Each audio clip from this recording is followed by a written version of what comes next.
Have you ever been wrong about something? I mean, really, really wrong.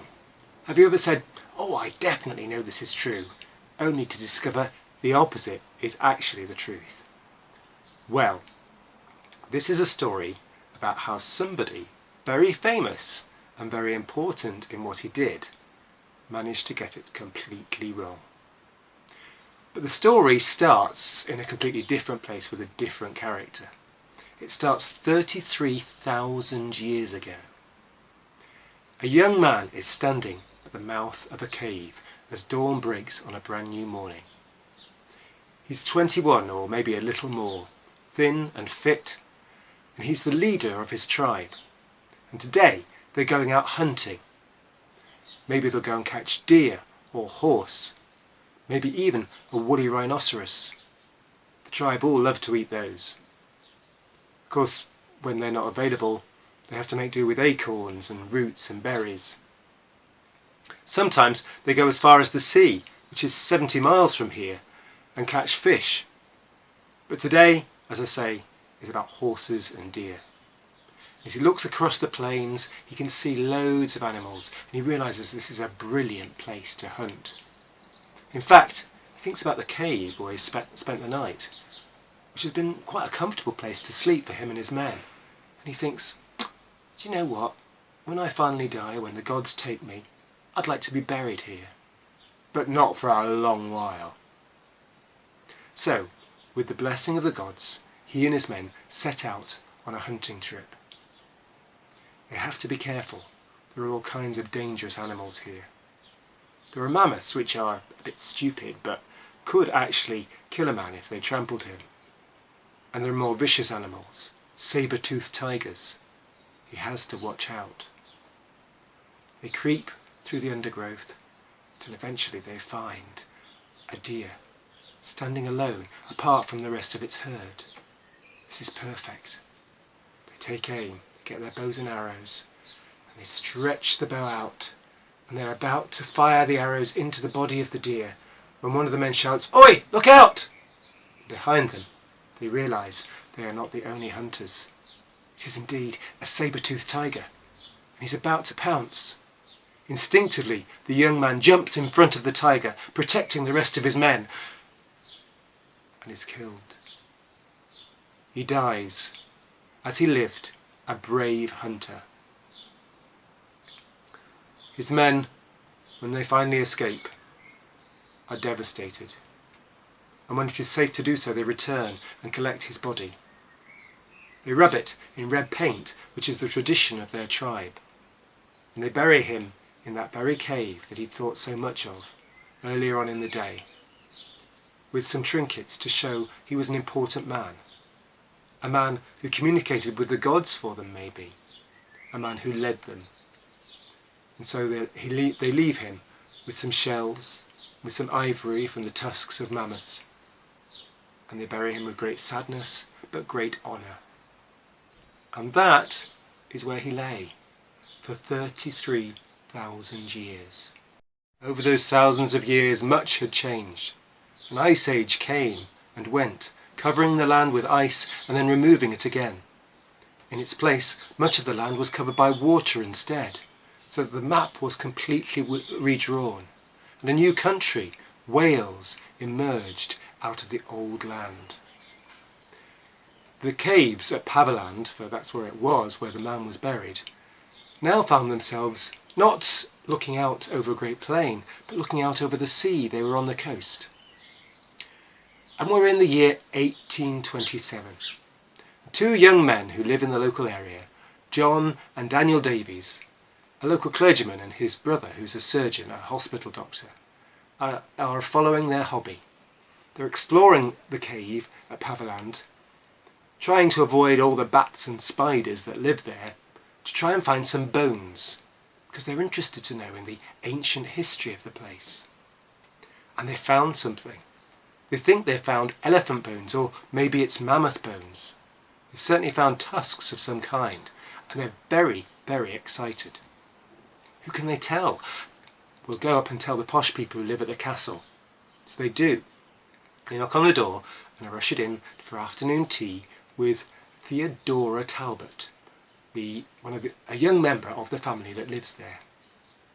Theodora's very excited about their discoveries and demands that she's taken too to see the cave, which they do. When she tells her father all about it, he immediately decides to write to an expert in the matter. And this is where our main character appears at last. William Buckland, the Reverend William Buckland, the Reverend Dr. William Buckland, Professor Buckland. One of the most eminent men of science of his time, and like all scientists of that time, a true eccentric. Although he was a clergyman and ended up quite an important one, being the Dean of London, nevertheless, his main interest in life was rocks. As a child in Devon, one of his hobbies was collecting rocks, particularly rocks with ammonites in them, which we now know to be fossils. He was fascinated by it all. And so when he went to Oxford University, that's what he mainly studied. Something called mineralogy, the study of rocks, and geology, the study of the earth. And he became an expert in dinosaurs and in prehistory. He was the first person ever to write about the whole skeleton of a dinosaur, which he called a megalosaurus, basically a giant lizard. He could, in many ways, be called one of the founders of dinosaur studies in the world, at a time when people doubted that dinosaurs even existed, for the most part. Being a clergyman too, one of his other great passions was proving that the Bible was true, and he wanted to find evidence to prove that the flood really took place, the flood that Noah had sailed his boat across and saved all those animals and his own family. So, Buckland was contacted. He probably was in the middle of a meal. Now, a meal for Buckland could mean all sorts of things, because he was a zoologist as well as a expert in prehistory. What's zoophagy? I bet you've never heard of it. Neither had I until I researched this story. But basically, one of his other hobbies was eating through the animal kingdom. He would try and eat every single species of animal. He ate all sorts of things. Crocodiles, blue bottle flies, moles, things that you and I would think were disgusting. And he thought were disgusting too, but he was determined to eat them. The story even goes that one day he was taken to a posh place where the person who lived there had got the heart of one of the old kings of France encased in a beautiful diamond-encrusted case. Which is something a bit weird, but it's what people tended to do with the hearts and brains of special people in those days. Buckland was amazed. He said, "Oh, I've never eaten one of those before." And before the person who owned it could stop him, he'd gobbled up the heart of King Louis XVI of France. Can you believe it? Gosh, I don't think I'd like to invite him to my house for tea. Anyway, Buckland was very excited to hear about the discoveries in the cave, and rode as quickly as he could from Oxford to the edge of Wales on the Gower Peninsula, where the Paviland cave was housed. When he arrived, he must have been quite a sight. He must have looked like one of the bats that lived in the cave, because when he did his discoveries, he always did so wearing his academic gown, which is like a long piece of material that covers the top half of the body and looks very flappy and like a big pair of wings. So, still dressed in this strange gown, he eased himself down to the mouth of the cave, which you could only reach about 2 hours a day, because the tide the rest of the time stopped you from getting there. When he got in there, he discovered there were indeed bones. He was very excited for a while, but then when he came out of the cave, he looked a bit crestfallen, a bit disappointed.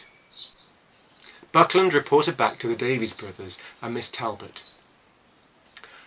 "I have to tell you, after extensive investigations, I have concluded that the body in the cave is that of a customs official, which was a kind of policeman, who has disturbed some criminals and been killed for his efforts." "Oh, how disappointing," they said. "We hoped it was something much older. What about those elephant tusks?" "I must admit that is a bit of a mystery. I will attempt to find out more." And so Buckland went back to the cave the next day. In fact, he stayed there the whole week, investigating what was there. At the end of the week, he reported back to them again. "I regret to tell you that despite all my qualifications, I was wrong. The body is much older than I originally thought. Not only that, it is not that of a man, but of a woman. I believe this woman was some kind of priestess, or maybe a witch, because there are items that are left with her which indicate she was involved with magic. They were very excited about this, and in fact that was where Buckland left it, that he discovered somebody who was about 2,000 years old in that cave. And that was how it carried on for many decades, until in 1912 some people decided to investigate the cave a bit more. And what they found confirmed that the body was in fact much, much older, tens of thousands of years old. Although it wasn't until only about 10 years ago that scientists finally established that the body was 33,000 years old. Through various techniques they discovered that he was a hunter, that he was maybe a leader of his men, that the items that were found with him were perhaps to do with magic, but they were perhaps a sign of his leadership rather than a sign that he was some great mystical character. You can still go and visit the body of the Red Lady of Paviland today in the museum at Oxford where Professor Buckland worked. The Welsh would like it back, and in fact they did borrow it for a year from the museum at Oxford, but it still remains in the storerooms at Oxford at the moment. Maybe one day you'll get the chance to see it. If you ring them at Oxford and ask them, they will show you. But in the meantime, I hope you've enjoyed this story.